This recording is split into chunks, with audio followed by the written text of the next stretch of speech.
Hello guys, in this video we will see how we can use OS module, how we can use various files that are stored on our computer, and how we can just calculate net charge of a protein over hundreds of thousands of protein that are stored in a single directory on your computer. So up until now, this will demonstrate the modules that we have been utilizing in our previous videos. For example, OS module.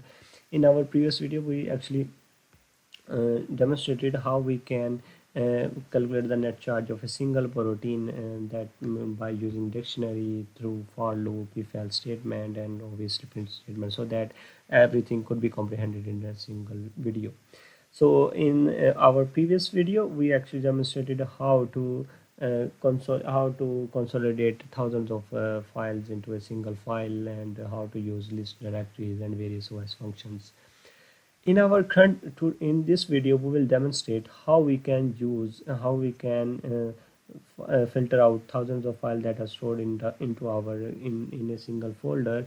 For example, there are thousands of protein sequence, and they are individually available into a single different file. As you can see over here, these are individual protein sequences available, and these are hypothetical proteins basically, and that are retrieved from obviously um, from NCBI and Uniprot as well. They are actually basically real sequences, but they are hypothetical. That is another video another topic for another video.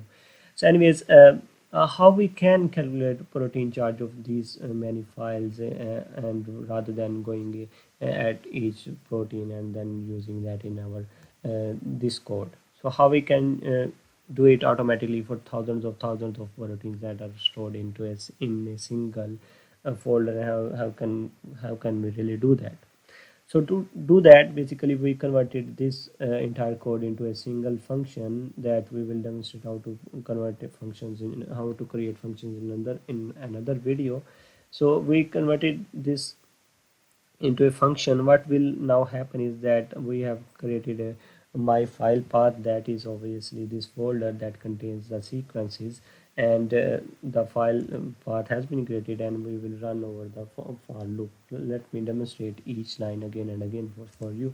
So if we are looping over the directory that is this my new folder, and it will get each directory that is available, subdirectory that is available in this folder, and then provided to the x variable. That x variable will be using with our files path to consolidate them together into a join path, and then open that file so that it can be read. This line demonstrates that how we can really read out the name that is available within the FASTA file. For example, how we can read out this name, so that we can actually demonstrate that the protein that has been calculated, net charge that has been calculated, belongs to this protein. So that why we need to actually get